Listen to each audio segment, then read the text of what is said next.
Hi, സുഖല്ലേ? ഇന്ന് നമുക്ക് പണ്ട് കാലത്തെ പാലക്കാടിൻ്റെ സ്പെഷ്യൽ അവിയലും നല്ല ചൊടിയുമാണുള്ള പാലക്കാടിൻ്റെ മുളക് വറുത്ത പുളിയും. ഈ അവിയലിൽ ഇന്ന് നമ്മൾ ചേർത്തുന്ന പല സാധനങ്ങളും ചേർത്തില്ല കേട്ടോ. അതൊരു സ്പെഷ്യൽ അവിയലാണ്.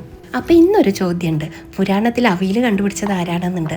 അറിയണവർ കമൻറ്റ് ചെയ്യൂ കേട്ടോ. ചേന, മുരിങ്ങക്കായ, മത്തങ്ങ, കുറച്ച് ചൊരയ്ക്ക, ക്യാരറ്റ്, ഇത്രയും കഷ്ണങ്ങളാണ് ഇന്ന് ഞാൻ എടുക്കുന്നത്. എല്ലാ കഷ്ണങ്ങളും ഇടാം, കയ്പ്പയ്ക്ക വരെ ഞാൻ ഇടാറുണ്ട്. അപ്പോൾ ഇന്ന് കയ്യിലുള്ളതുകൊണ്ടാണ് നമ്മൾ ഉണ്ടാക്കുന്നത്. അപ്പോൾ ആദ്യം കുറച്ച് കൂടുതൽ വേവുള്ള മുരിങ്ങക്കായും ചേനയും പോലത്തെ കഷ്ണങ്ങൾ നമുക്ക് കുറച്ച് വെള്ളം ഒഴിച്ചിട്ട് വേവിക്കാൻ വയ്ക്കാം. മഞ്ഞപ്പൊടി ഇടരുത് കേട്ടോ, വെള്ള അവിയലാണ്. അപ്പോൾ ഇന്ന് ഇതിലേക്ക് വേണ്ടത് പച്ചമുളകാണ്. ഇതിൽ പച്ചമുളകിൻ്റെ വെളിച്ചെണ്ണയുടെയാണ് മണം കൂടുതൽ നിൽക്കുക. അപ്പോൾ നല്ലോണം പച്ചമുളക് വേണം. പച്ചമുളക് അരയ്ക്കാനും അരിഞ്ഞിടുമല്ല ചെയ്യേണ്ടത്, നന്നായിട്ട് ചതച്ചിട്ടാണ് ഇടേണ്ടത് കേട്ടോളൂ. അപ്പോൾ ഇതുപോലെ നിങ്ങൾ ഉണ്ടാക്കാറുണ്ടോ, നിങ്ങൾക്ക് ഇഷ്ടമാണെന്നൊക്കെ കമൻറ്റ് ചെയ്യൂ. ഈ ഒരു കോംബോ നിങ്ങൾ എന്തായാലും ട്രൈ ചെയ്ത് നോക്കണം കേട്ടോളൂ. അപ്പോൾ ഇതാ നമ്മൾ ചതച്ച് വെച്ചിട്ടുള്ള ഈ നമ്മളുടെ മുളകില്ലേ, അതിനെ നമ്മൾ കോരി മാറ്റി വെച്ചിട്ടുണ്ട്. ഇതിൽ ജീരകം ഇടില്ല, ചെറിയ ഉള്ളി ഇടില്ല, മഞ്ഞപ്പൊടി ഇടില്ല കേട്ടോ. അപ്പോൾ നല്ലോണം പച്ചമുളക് ഇതാ ചതച്ചെടുത്തു. അരയ്ക്കാനും മുറിച്ചിടാനൊന്നും പാടില്ല, ഇതുപോലെ ചതച്ച് തന്നെ എടുക്കണം.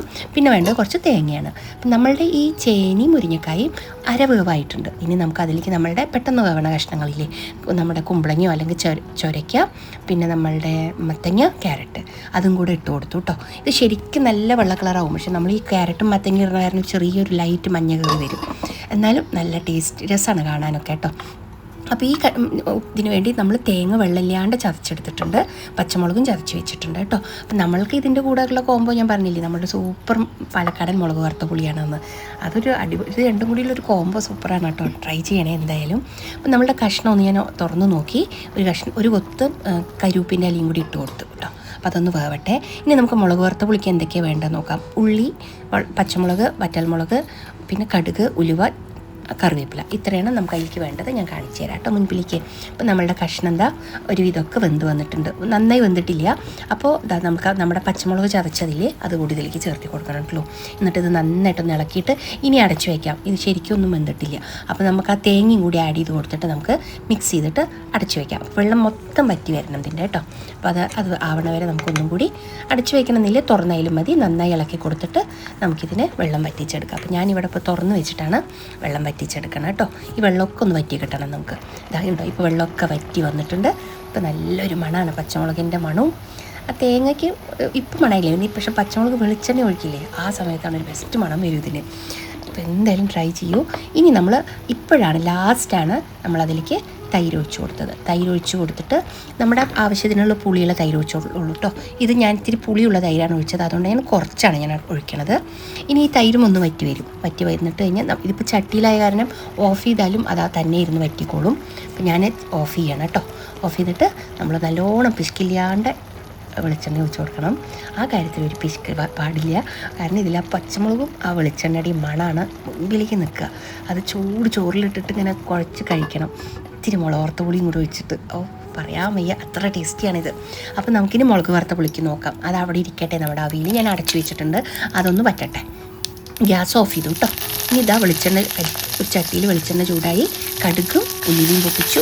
പിന്നെ നമ്മളുടെ പച്ചമുളക്, വറ്റൽമുളക്, ചെറിയ ഉള്ളി, 2 ചെറിയ ഉള്ളി മതി കേട്ടോ, വട്ടത്തിലരിഞ്ഞത്, അതും കൂടെ ഇട്ടു. അതൊന്നും മൂക്കാനൊന്നും പാടില്ല. ഒന്ന് ട്രാൻസ്പെറൻ്റ് ആയതും നമുക്ക് അതിലേക്ക് പുളിയും അതിനാവശ്യത്തിനുള്ള വെള്ളം കൂടി ഒഴിച്ചു കൊടുത്തു. ആവശ്യത്തിനുള്ള ഉപ്പും കൂടി ഇട്ട് കൊടുത്തു കേട്ടുള്ളൂ. ശർക്കരയും കൂടി ഇടണം, ഇല്ലെങ്കിൽ പുളി അധികം തോന്നിക്കും. അപ്പോൾ അതും കൂടെ ഇട്ടതാ ഒന്ന് തിളച്ചാൽ മതി.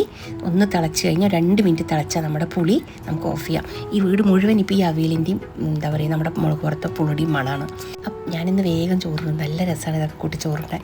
അപ്പോൾ ലൈക്ക് ചെയ്യാനും ഷെയർ ചെയ്യാനും സബ്സ്ക്രൈബ് ചെയ്യാനും നിങ്ങളിങ്ങനെ ഉണ്ടാക്കുമെന്നൊക്കെ കമൻറ്റ് ചെയ്യാനും മടിക്കരുത് കേട്ടോ.